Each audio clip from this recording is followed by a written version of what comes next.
And hit record. All right, so welcome to our first science meeting. I am so excited to see some familiar faces, but also some new faces. I was a COP facilitator for the past 2 years, and now I get to be a science content specialist. So I'm excited to be in that new role. I'm also excited to continue working with some of my teachers that I've been with for a while. So welcome to our event. So essentially today we're going to do some check-ins, we're going to do some choice updates. I'm going to go over some instructional tools and some things that I think are helpful to a lot of us as we start our new school year. I'm going to highlight some professional learning opportunities and talk about next steps, and then we'll end with a chance to collaborate if you want to. So this meeting is totally informal. Please jump in at any time, ask questions. I want us to be a community so we can kind of like collaborate off each other. This is low stakes, no stress. Okay. So again, we are a community and I am a teacher just like you, and we're all starting a new school year together, which is unbelievable to think about already. All right, so just a little bit about me. I am in Virginia Beach. I work at Cox High School. I'm starting my 21st year of teaching. I can't believe I've been teaching for 2 decades now. It really, honestly, has gone by. And it's really weird when you get messaged that you are the veteran teacher to help the new teacher, because in my head, I'm like, no, but wait, I'm the new teacher too. But no, not really. Yeah, Lisa, go us, right? 21 years together. I have two littles. That is my daughter, Cecilia, and my son, Luca. They are 9 and 11. I blinked and somehow they're 9 and 11. I have one dog. That's Bella. She's my big girl. She's right next to me. She's very protective. So if y'all hear her barking, I apologize. And then I have two leopard geckos. Next year, I'm going to teach AP Bio and Anatomy, but I've taught almost all the life sciences. I even taught middle school once and once only, never again. And I am sticking to my high school. I am a sponsor of lots of different clubs, just like you guys are in the different committees. So I am with you. We are in the weeds together, and I really just want us to like be able to be a community and help each other out as needed. So, um, essentially, there are other content specialists. So some of you guys are elementary and middle school. And so you can have different content specialists. So I do science, but if you are like CTE, then you have Holly. My math content specialist is going to be Deb. Oop, and then Jamie is going to be RCT. Sorry, Holly's going to be computer science. So if you need anything science related, please feel free to reach out. But everyone's here to help each other, and we all know each other. So we want to help you as a community and really as a family. Here are all the COP facilitators. So I just wanted you guys to have some faces to names, probably because you're like, I get all these emails. And then Megan has joined as well. So she's also, I am certain you have all gotten an email at some point from Megan. She's on. That's your Megan right there. So you can kind of see a face to name as well. All right, so quick little icebreaker activity just to kind of like check in your free time, which I'm sure none of us really actually have. But if you can imagine a fictitious world where you actually had free time, what do you prefer to do? Are you someone that would rather sit in and like read a book and just kind of cozy up? Or are you someone that's like, you know what? I want to go watch a movie. I want to go out. So if you could just kind of in the chat throw in, are you a book person or are you a go out movie person? Or you can put A or B. Let's just kind of see who we are. I know it also depends, but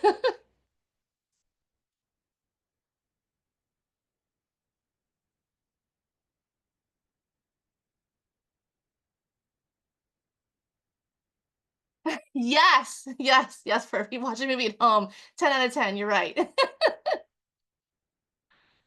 Oh, hiking, nice. I like it. All right, so it looks like we're kind of like torn in between, and I forgot the option of watch a movie at home. That's correct. I think maybe that would be all of us as well. I hope that sometime in the school year you are able to kind of carve out time for yourself, because I know that as educators and lots of us are parents or and are coaches or mentors or we have second and third jobs, we are busy from like sun up to sundown. But remember this year to that you are the priority, right? And that you can't pour from an empty cup. So I hope you're able to find some space sometimes I know for me, the only time that I'm able to carve out, which sounds crazy, is getting up at 4 o'clock.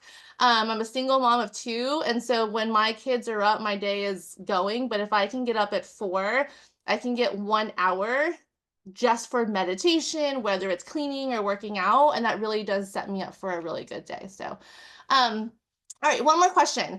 If your principal was to give you a free vacation, like paid for the whole thing, are you going to go somewhere towards the mountains, A, or would you go somewhere towards the beach, B, like a tropical island? I see beaches, beaches, beaches. I live at the beach. I think I'm also going to choose the beach. Oh, there we go. Lisa says a very good mountain person. The beach, interesting. All right, thank you for sharing. Okay, so what I wanted to give to you guys, and again, you have this presentation as well, so you have access to it. And for those of you that just joined, I'll send the attendance and presentation again. I do this every single day in my class. So I teach AP Bio, like I said. I also teach anatomy. I did this in baby bio. I found another teacher did this thing called morning check-ins, and she called them these attendance forms. And so I gave you the template link so that you have access to it and you can modify it and it doesn't impact my version of it because it's the template. Um, they're called attendance questions, not because it helps you record attendance. They're attendance questions because they remind me to take my flippin' attendance. They come in, the kids are talking to you about their day and this teacher, and it's like a lot. So in my class, we just kind of have this rule that like for the first 5 minutes, y'all come in and you can talk to each other. Miss Shumate needs like a few minutes of her own because I gotta remember to take the attendance. And so what my students walk in on is an attendance question. So there is one question for every day. Um, some of them are geared more towards elementary, so you got to kind of filter which ones you want, but they're very like simplistic. So my students walk in, I have this on the screen, and whoops, and essentially it's just a would you rather, or it's like, what apple are you going to choose? And I'll say to them, okay, let's start with whoever is the oldest, and we're going to go down by age. And I just want you to tell the group, like, which one would you choose and why? Sometimes if I feel like I need a personal check-in, I'll say, tell your group, like, how are you feeling and what's your apple? And then why? And it's interesting because if, in the front of the classroom, you can really hear everything that every kid is saying. And it's really nice because then it's like, oh, okay, lots of us choose this, and it's non-threatening. It's just the perfect way to start. And if you forget, the kids like it so much that they'll come in, they'll be like, Miss Shumate, what's like the question of the day? And it's like 5 minutes, and it's a great way to just kind of like get students checked in, ready. And then after I open it up, like who wants to share? And then I share, and then we start our day. So, and I know that while they're doing that, I need to take my attendance. So, those are some attendance starters. And again, that's a template so that you guys can access them. And then the other thing that I got from another teacher are these mood boards. This is something else that I'll throw on the screen, and in some free time and some alternate reality, I could probably combine these, but I just haven't done it yet. But they're mood boards. So sometimes instead of having a question of the day, I will go through, there's two of these, again, made by another teacher. I will throw up a mood board, and they're just these little funny GIFs, and they all have all these different themes. And I'll tell the students like, hey, real quick, I just want you to tell everybody how you're feeling. In my classroom, my like sense of safeness and welcoming and community is a priority for me. So I always want to adjust how I am teaching or interacting with students based off how they're feeling. So sometimes students are having bad days. And so if I hear a student say that they are a 9, I know that that's not the day, then I'm going to be like calling on them to like read out loud. But if I have a student that is like maybe an 8, then that's my go-to. Like, hey, Sally, can you da da da da? And they say it out loud. And again, as a teacher up front, you can hear every single thing that they're saying. So it's quick, It also tells the group like when, if we're doing group activity and this person has their head down, but they said that they're a 9, we got to be respectful of that, right? If they're a 9 every day, then that's a different question, right? Then we'll pull that student out into the hallway and it's a nice chance to have like one-on-one conversations. And there's so many, like, God bless this teacher that did this. It was during COVID. So she made 2 of these boards. And so again, the access is yours. Um, Okay, so something to think about, like something to set first thing in the class, gives you a few minutes to do the attendance, to do those last minute things you need. Because a lot of us, I know that we have 5 minutes between bells. Some of us are switching classrooms. Some of us are switching content. And so you just have to kind of get ready, especially with labs and things like that. Okay, so a couple nuts and bolts. I don't know if you guys know this comedian. I think he's hilarious. um, but a couple housekeeping things, and so I just wanted to go over them so that we were all on the same page. Okay, so we have 3 different cohorts at the moment in choice. We have cohort 0 and cohort 1. And for those teachers, there are some specific deadlines. And then we have our teachers that just joined last year, and they have a specific deadline. So this presentation, this slide kind of goes over all of them. And then Megan, if you see something wrong, please let me know.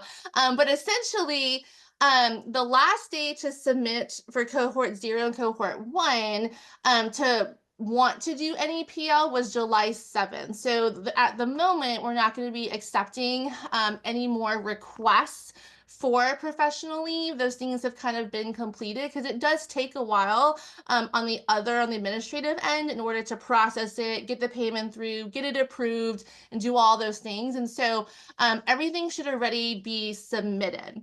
In terms of the deadline to submit your receipts, your deadline to submit your post PL things, we're having it be on August 30th, so the end of the month.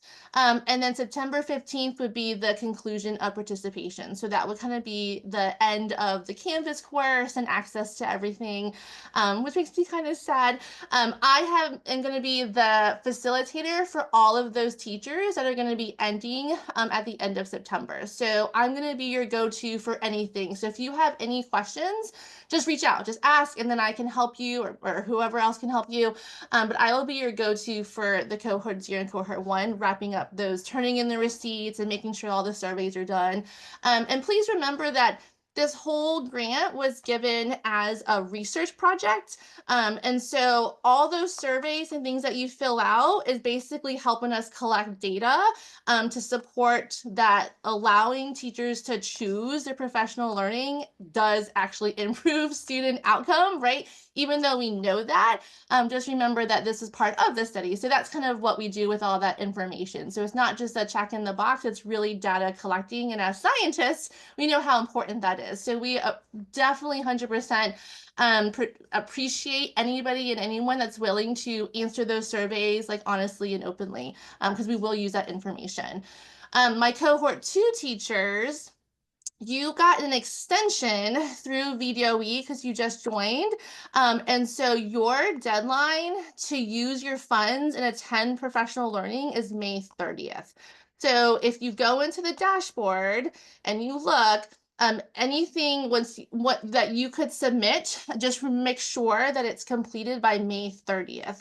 And then that way that gives us plenty of time to then kind of do the wrapping up with you as well with the post PL thing. So those are just kind of the deadlines. So if you have any questions, feel free to reach out as well. And Megan's on here too, so she can help answer questions. So Sabrina, hopefully that helps clarify things. I just want to clarify the May 30th date. That is not officially set in stone. That's kind of what we're using right now. We know that there will be no summer PL or anything after May 30th, but that date might have to be moved up if we find out some other things that are due earlier. So the May 30th date isn't quite set in stone. So just be aware that that date could be moved up. Okay. So definitely nothing for this summer though. Like summer Right. activities, right, won't be able to happen. Nothing after May 30th, but that day to use the funds might be moved up a little bit. We're not 100% sure yet. Okay. Thank you. You're welcome. Okay.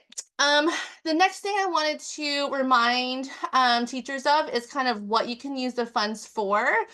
Remember that anything that's in the dashboard has already been approved. And so if you find it in the dashboard, then you can do it. If there's something that you want and you're like, oh, I'm not really sure, you can add it to the menu and then someone will review it and then either say it's been approved or it hasn't been approved. But I just want you to remember that the dashboard is kind of where everything needs to begin. Okay. So whatever you sign up for, there is a 4 week window. So if you find something for next week, that's not something that Choice would be able to support because of all the different things that have to happen in order for it to get approved. So just remember that there's a 4 week window. So if it's a month from now, then get it in as soon as you can because once it's in the dashboard, then you're good to go. But again, even if it is something that's like virtual and you're like, I just, it's free or whatever, we still need that 4 week window because the approval process is long. So, and you have to remember that there's lots of other teachers all doing this at the exact same time. We just need that 4 week window. But again, if it's in the dashboard, good to go. It's already been approved. Okay. So let's say that you found something and it's not in the dashboard and you're like, I think that I can do this. You can reach out to your facilitator and or you can add it yourself to the menu. So if you go into documents and resources in the Canva page, and then requesting and paying for professional learning, then you can add it to the PL menu. It's just a series of questions and you put in the information, it sends it to our administration, and then you'll get a confirmation that says it's been received and it's under review. Then you wait 1 to 2 weeks, depending on how many PLs are coming in, and then you'll get something that either says it was approved or not approved and why. If it is approved, then that just means it's in the menu. You then need to go back and then request it. So a lot of teachers will get the it's approved and then they think that they're like good to go and they start doing it. But it just means that it's approved and it's in the learning menu. And so just remember that you should always be starting with the dashboard and clicking on it. Okay. So sometimes whatever you're doing might have an additional cost. Like you want to book your own hotel room or you want to purchase whatever this other thing is that supports it. What you'll do is and all of these are automated emails as well. So it'll tell you like, okay, fill out a pre-approval as well. So once you fill those out, just remember that you're all just asking for requests and it has to be approved before you officially do anything. So you might put in the pre-approval to book your hotel, but you don't want to book the hotel until you get an email from Choice that says it's been approved and you're good to go. It's always best to kind of confirm that. And if you want to reach out to your facilitator, be like, hey, is this good to go? And then we can kind of double check for you. But you just want to wait for that approval, and that way you're able to get the funding back. So just be aware of that. Now, say you go to your event, and now what I do. When you come back from the event, the menu choices under documents and resources, there is a link that will take you to reimbursements. So that's where you're going to upload your receipts and things like that. You also have a choice of doing post PL forms. So after you attend the professional learning, you'll start to get a bunch of emails from the content specialists, from different people. It's all automated essentially, but we want to know, what did you think of the PL? Like again, we're trying to collect that data, right? Like what did you get out of it? Did it meet your expectations? Did it support what you thought? Do you want to implement what you learned? What did you learn from the PL? And again, it's of all that collecting the data. So once you do that PL survey, we then are going to ask you to, if you're going to implement it, to do an implementation plan. So like I really learned this particular software or this particular strategy. And the next step would be, well, how do you think you're going to implement it? Or when do you think you're going to implement it? And then one of the content specialists will then kind of give you just some ideas to think about because we're here to support you. Like I'm here to support all my science teachers, in any way possible. If you're like, I'm not going to implement it, then it's like, okay, we're not going to implement it and let's move on. Let's move on to the next thing, right? So once you have that, and you implement it in the school year, then we are going to follow back up and be like, how did it go? So that's just kind of what post PL actions look like. In terms of uploading your attendance, under the post PL forms, you will be able to upload your attendance. And Megan, can they do it before the email is prompted? Did that change? So it did. I know it did for cohort 0 and 1 because we needed to get their information in. Um, but I believe the post PL survey and the proof of attendance form are linked to the end date of the PL opportunity. Okay. Okay, so for my new cohort, the information to turn in after your PL will be automated to you. So don't panic.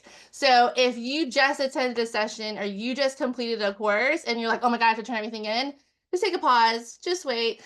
Whatever that end date was in that menu, and you can go back and look, that's when it will be automated for you. But again, just reach out to one of us and we'll happily kind of just check in with you as well to help you with that.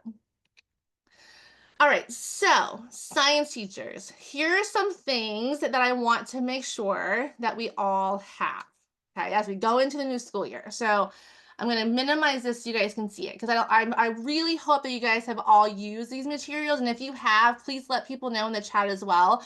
But engineering tomorrow. So my biggest issue as a science teacher is never having enough time or resources, right? Like if I could invent a way to fix that, I wish I could, and I'd have $1 million, right? But engineering tomorrow was something that I heard about maybe like 2, 3 years ago, and I was very weary of it. Like I was like, "This is too good to be true," but it's not. It is good, and it is true. So it is grant funded, and so essentially you click on engineering tomorrow, and I have it pulled up.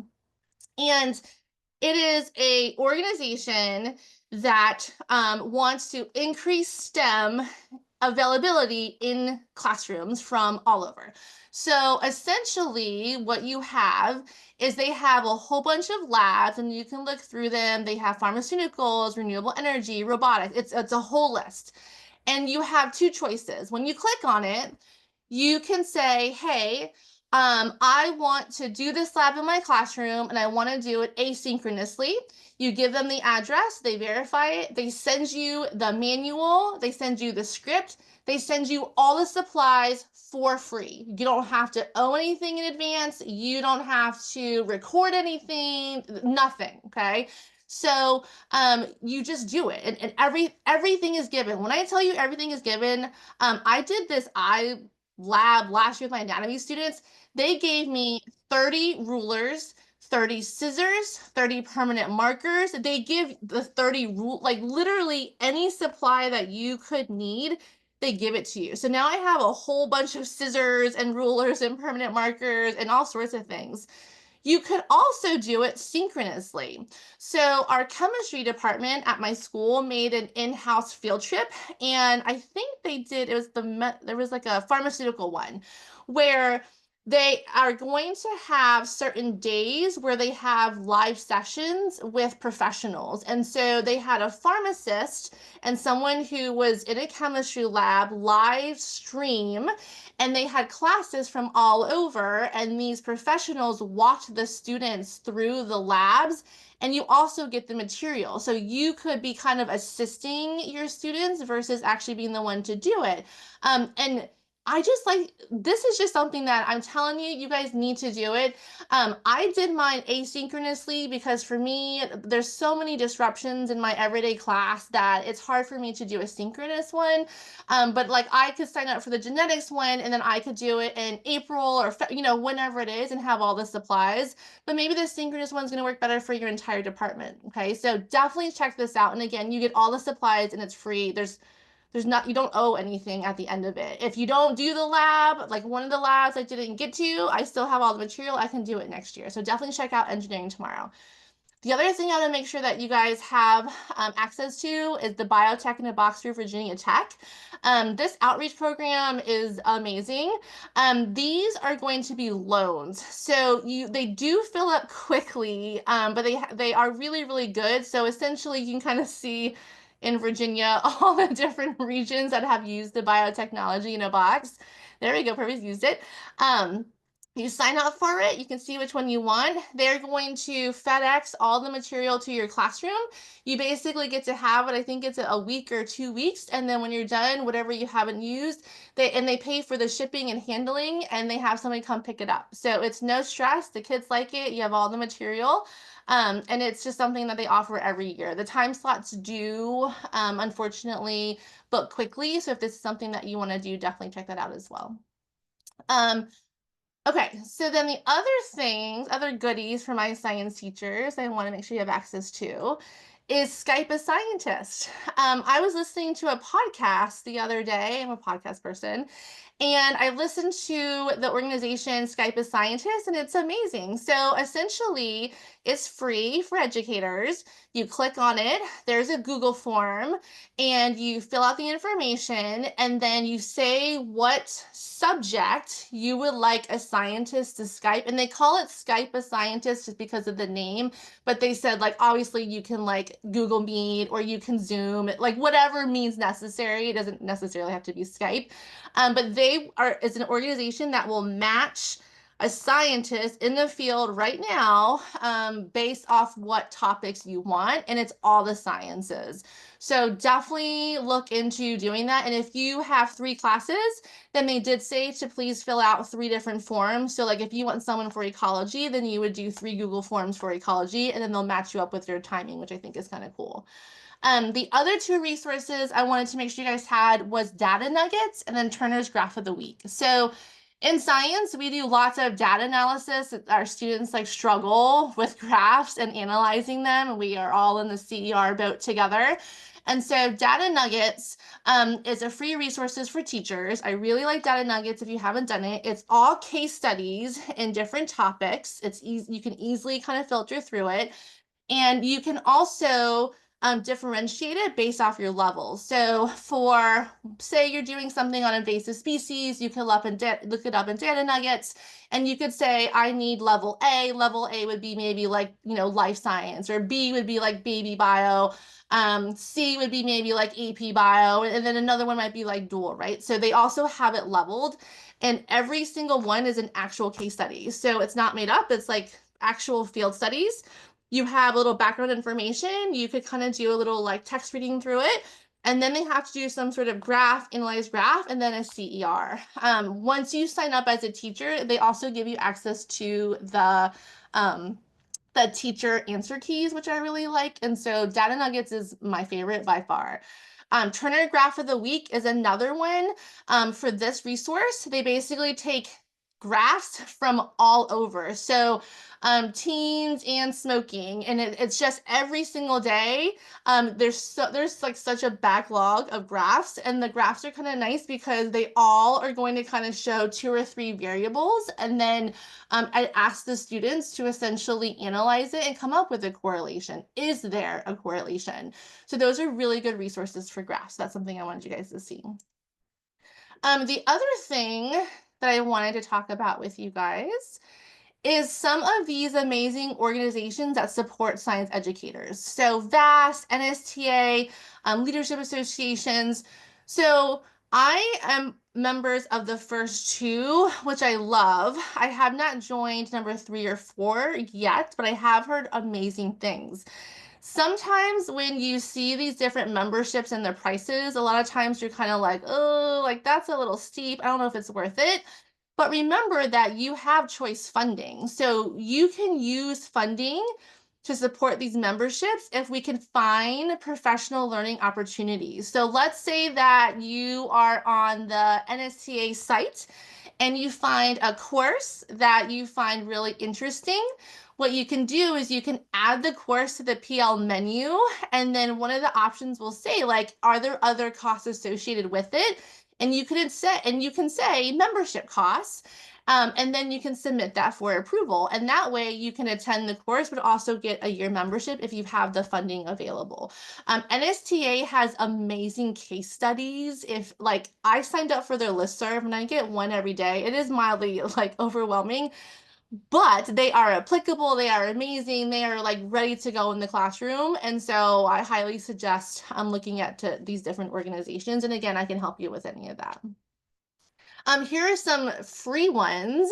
I don't know if you guys have social media. I'm staying far from Instagram and all those other things, but Facebook, if you join Facebook and you look up groups, I've gotten amazing resources from different Facebook pages. So the AP Bio one is phenomenal. There's a national biology one that's phenomenal. There is an anatomy one. And it's all these teachers from across everywhere that have created like a Google Drive, and it's a place for sharing resources. So definitely look into the different pages and groups in Facebook. I get lots of ideas from Teacher Talk for sure and TikTok. And then VDOE Teacher Direct, if you click on it, um, essentially you basically get a newsletter from the Department of Education with all the updates and conferences that are coming up that support educators. And that way you're just kind of like in the first to know. So I highly suggest signing up for that newsletter so you guys have it. All right, some technology must-haves. We are in the beginning of the year. There is a lot going on. So in the professional learning menu already in the dashboard, all of these courses have been approved. And if you sign up in the menu, you can sign up and have a year subscription as a miscellaneous cost if you have the funding available. So these are all the different codes that are already in the dashboard. So like if you want a quizzes subscription, then find 2553. Quizzes is now Wayground. I don't know how I feel about that name, but it's a new name. There's a Science Innovator course. That is a really good course. I like it because they have partnered with PhET and they have embedded the simulations already. And so all those things where you would have the simulation and come up with your own questions, it's all embedded now in a quizzes and you can modify them. So I would say of all these, this would be my number one that I would highly suggest. I know that it can be overwhelming with all the different technology happening, but this has been my game changer, and I don't think I would be able to go backwards. This is how I do all my assessments. My students like them. It allows retakes. It allows differentiation between the students. I can print things off for students. I can change. I can even change the language. So I have lots of native students at my school, and they can change it themselves. So 10 out of 10. I would highly recommend this quizzes one, or Wayground is the name. Snorkel is something that is kind of new. It depends on, I guess, if you have the funding, I say you should try it. But Snorkel is interesting in the fact that it is kind of like a Pear Deck-ish, where you kind of embed like a slideshow. But the difference is instead of them just answering the question, they have to say their reasoning out loud.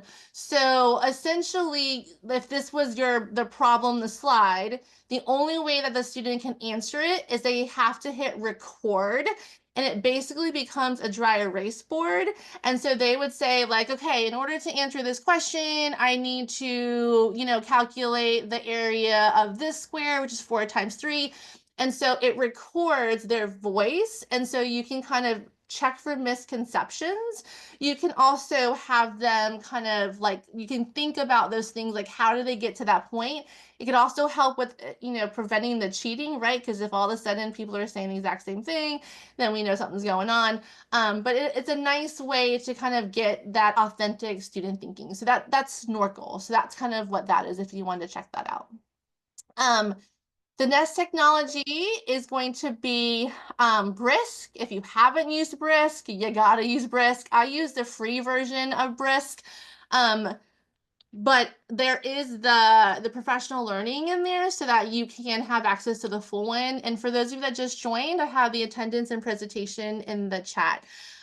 Brisk is the second technology that I would say 10 out of 10. So I like Brisk for several things. Number one, it's user friendly. Like anybody can figure this out. I don't know if you guys can see it on your screen, but it's a little bee in the corner, like I always have it on. But you can do things like, let's say that I find this YouTube video. Gotta love some Bozeman biology, right? And I'm like, okay, I gotta get through this Empower part your of it. students to be Sorry. authentic, impactful writers with Grammarly's comprehensive AI writing assistant. Hold on, it's getting there, y'all.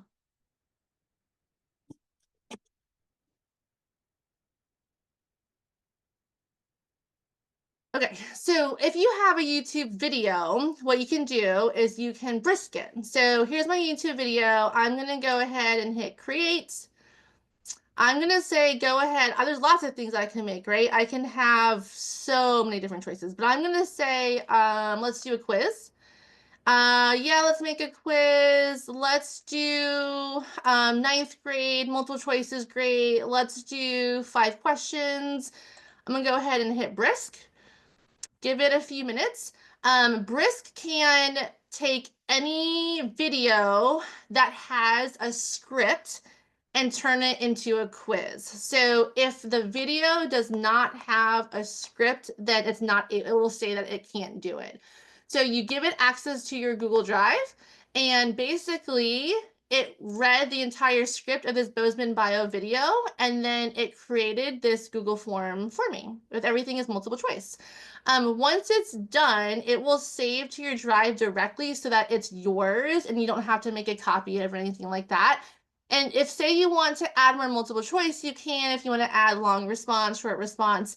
Now, the one thing I would remind you of, because I learned the hard way, is that it doesn't put the name or bell on there. And so the first time I did this, I had all these like responses from students that I had no name. So don't forget that when you do this, to go ahead and put in there things like last name, right?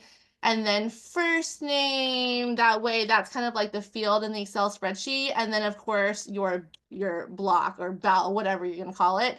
That way, when the students go ahead, submit it, and you look at the responses, you can organize it by the blocks, and then it has a timestamp. So this saves a ton of time for me. The other thing that Brisk can do is, say you find an article. You're like, look, oh, here's one on gene therapy. And you're like, I really want my students to go through this article and answer some questions. Or you could say, like, I want to turn this into a presentation itself. Brisk can do it. So let's say that I want to create, I want to do a quiz. Yeah, great. 5 questions about this article. Then I can give it some time and it does the exact same thing. Okay. So Brisk is pretty amazing. And again, this is the free account. But if you do the PL, then you could have the choice funds pay for the full one. So Brisk is just amazing. Like I could do a presentation. Let's say, I don't know, 4 slides, ninth grade. Great. Look at that. It has little templates. And it's going to take all this information and then put it in a presentation. Knowing this, though, be mindful that your students could also use it. So just things to think about to kind of stay ahead of the curve. But you can see that it'll take the information and then turn it into a presentation. Look how fancy that is. Okay, so that's Brisk, something for you guys to definitely think about. All right. Kahoot has added some AI to their programming. And so if you wanted to look at what you can do with Kahoot now, then again, that's available. And then Magic School, if you haven't used that, that's like a teacher assistant website. Amazing. There's 2 courses that are on the menu that you could choose from. And then you could then have a subscription for a year for Magic School. Here's some other amazing technology shout outs. ChatGPT, I think we all have this. Grammarly is another great one. Loom is what I do for all my video recording. It's free, it's easy. My students like it, I like it. And then Scribe. Scribe is especially important in the beginning of the year when you're trying to get students to remember like how to go from the main website to the science page that you want to go to or whatever it is.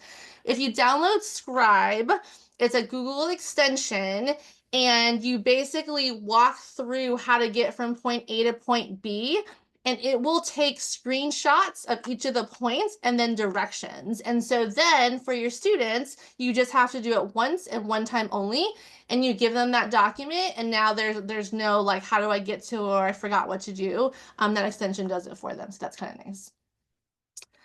All right, couple shout out things to look forward to. So, VAST has a conference coming up for anyone that's interested in that. So, that's in November. The actual code in the menu is going to be at the bottom. So, these are all ones that are already in the dashboard for those of you that are interested in going. NSTA is in November as well, so that one's coming up. That NSTA conferences have always been my favorite. I attended one near Disney a while ago, and it was phenomenal. We have one for my biology teachers coming up. My earth science people, you guys have one in Scotland.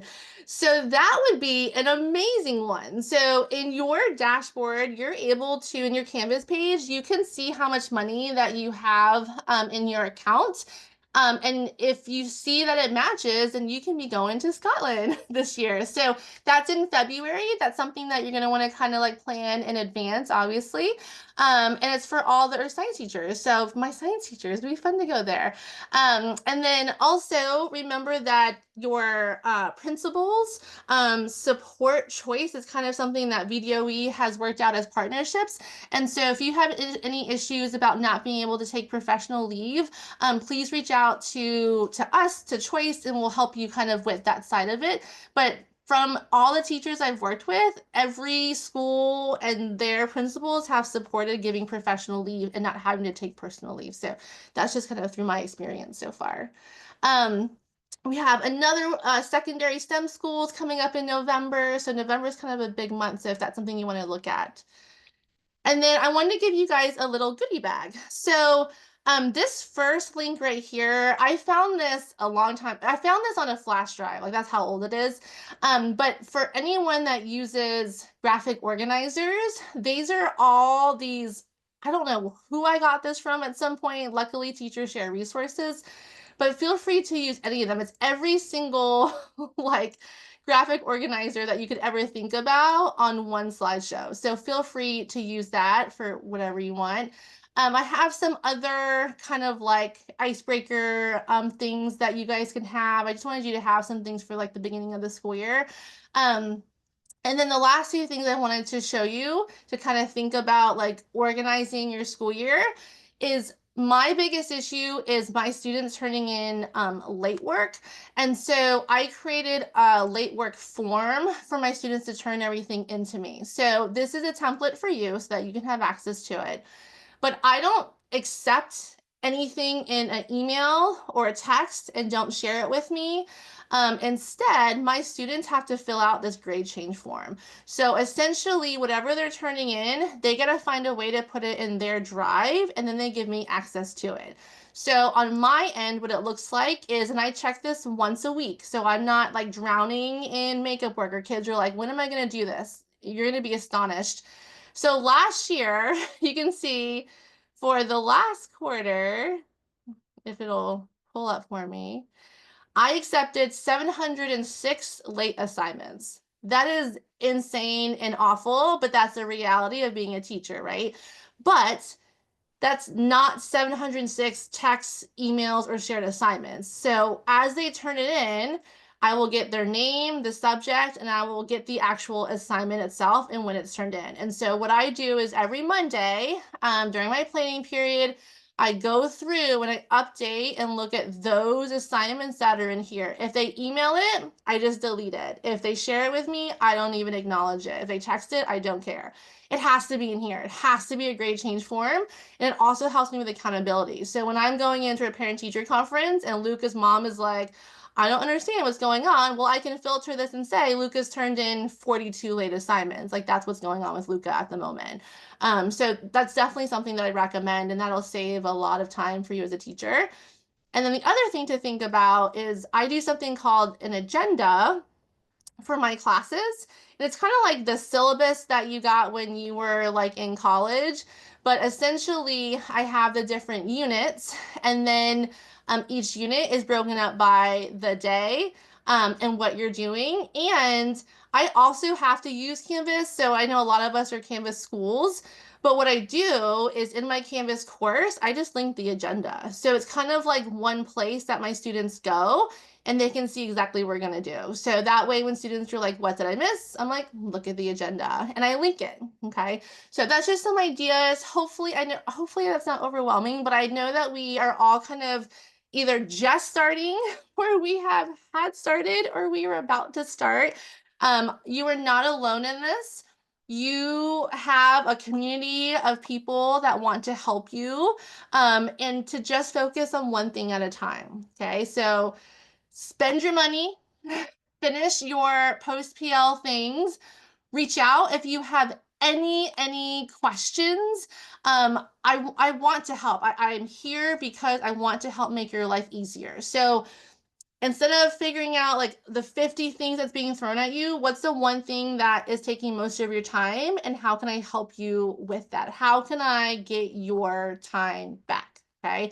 So try to do one new thing a quarter. That's kind of like my goal as well. So, all right. I want to be respectful of your time. So I'm going to open breakout rooms. So I'm going to stop sharing for a second. So if there's anybody that wants to just kind of like reach out and we can talk whole group, or if you want to go to a breakout room itself, then you can kind of collaborate within your subjects. But none of it is mandatory. I know that we are enjoying our summer. Or, oh my gosh, Tara, are you in the classroom? God bless. Um, so I am here. There's nothing else after this. I wanted to give you time to collaborate. So I'm going to open the breakout rooms and you're welcome to go into them and just kind of check in and see how everyone's doing. You can share resources. Oh, Tara's got open house, goodness. Um, or you can stay in the open room. So you are not alone. I am here for you and I'm going to go ahead and open the rooms.